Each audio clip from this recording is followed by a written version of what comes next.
Hi, Lewis. Can you hear me Hello. now? Sorry, I Yep, was on my phone. that's good. Let me try and phrase this so you understand, because I'm not very good at explaining myself sometimes. Don't preface like that. I know you're right. So with all these institutions and banks that have been buying XRP, were billions and billions of them, surely they have done their homework to understand how that needs to work for them. And they have all this information to a degree in terms of price, velocity, etc. They're not just going to buy this XRP willy-nilly without knowing all these sorts of metrics and factors, I'm assuming. No, so my brain is thinking either they know all of this stuff, which is this is very likely that they know all of this stuff already, but haven't publicly talked about it.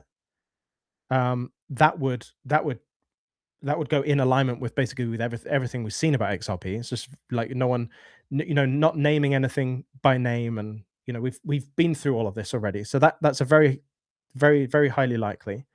The other option, which I think also has possibility, is that the amounts of money that they've spent on XRP isn't actually that much money. It sounds like a lot, but with the money that they're dealing with, it's not really that much money. So you could kind of deduce that money is going towards, they know this thing is going to be used, but they're happy to dabble in it to a degree until the rules are figured out. And I think that's possible too. In which case that would put what I'm doing actually at the edge of what people know. I think it's more likely the other way around, that they already know. But who knows? Maybe not. Regardless, I want to figure it out. Even if they're not going to tell us, I want to figure it out, because then I can. So then we can all be in the know, because I feel like there's a lot of hush hush stuff. So when do you think you're going to have the final number price for us, Lewis? No, I don't think I'm going to come to a number. I don't think that's the right expectation for Even me. a range? There'll be ranges based on variables. It's what I think the greater contribution that I could have is, you have your own pre superstitions about what this whole market is going to look like, how much money is going to flow through these. I know people talk about quadrillions going through XRP. Like, if you need to be able to take your own thought about how much money is going to go through, I guess I can provide a thought for myself, but it will be theoretical based on my research. And I will run it through. It's almost like there's a ton of variables and different elements of it. You need to be able to, I want to be able to provide a system to where you can toggle these different environments to the way you want them, and it will tell you that's the resulting price of XRP based on that. That's really the limit of what I'm going to be able to do. And so when it comes to there's, until we actually have volume moving through corridors. So, but by that time it's already there. Do you know the predicament that is? So like when it's 2030, 2032, that time region where I think CBDCs are fully in place, which means the new financial system is fully in place, you would assume that like at least 80% of all of the corridors that need to be going through XRP are probably going through XRP at that time. And so you'll have a far more illuminating data set to be able to figure that out.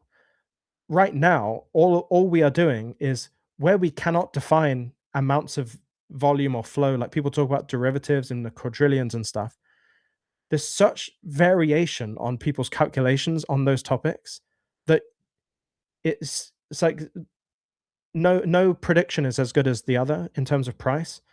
But having a framework that is as tied to the system rules as it can possibly be is probably the most helpful way to predict the price.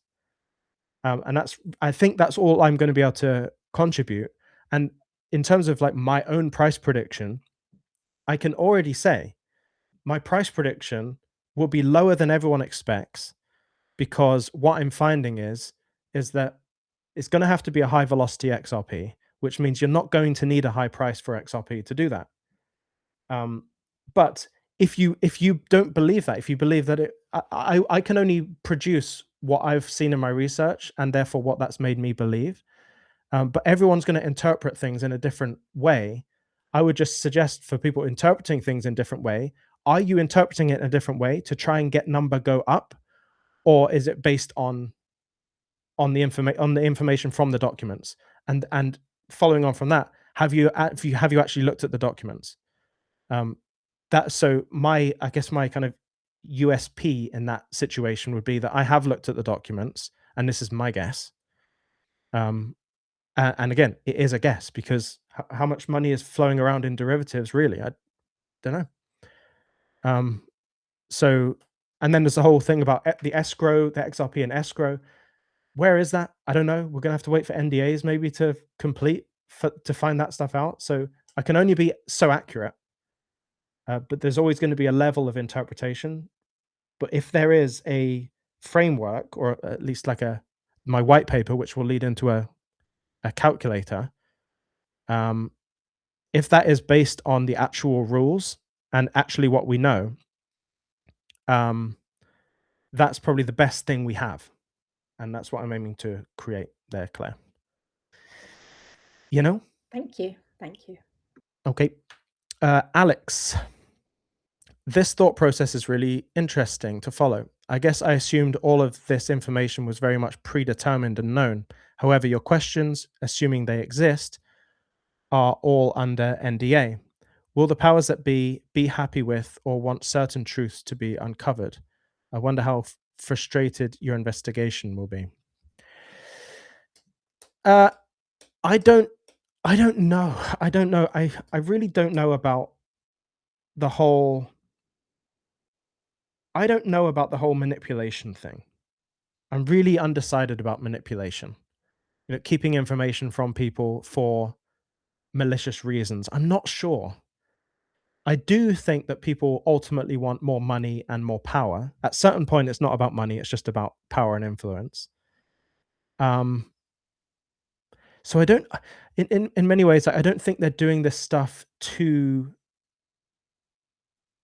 limit people or to make people have worse lives or make less money. I think more what it is people do stuff to have more influence and more power. Maybe I'm thinking too deeply about it. But also, if you mention certain things, so there's a few things. They might not think any of this is actually worth posting because it's too in the weeds and it's really just for regulators and banks. Like, who else cares about this stuff? It is, and I can attest to it. It's very difficult to make this publicly appealing to learn about. So that's one. The other one is that if they did release this, and what I'm going to find out in the end is actually like a big thing that uncovers that they didn't want it to be released because of some information that would cause market turbulence or cause the market to crash or something to happen. That's also a possibility. We will find out at some point whether this was all manipulation and being hidden, or they just don't know this stuff yet. We'll find it out in the end because I seem to be tracking everything that I'm finding out. I'm seeing signs of them having thought about it already. But you know when you leave footprints in the snow, and at a certain point, if it's snowing, the footprints will disappear because the snow will have covered the footprints ahead.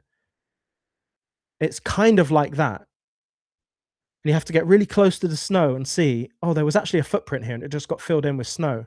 That's kind of where I'm feeling I am.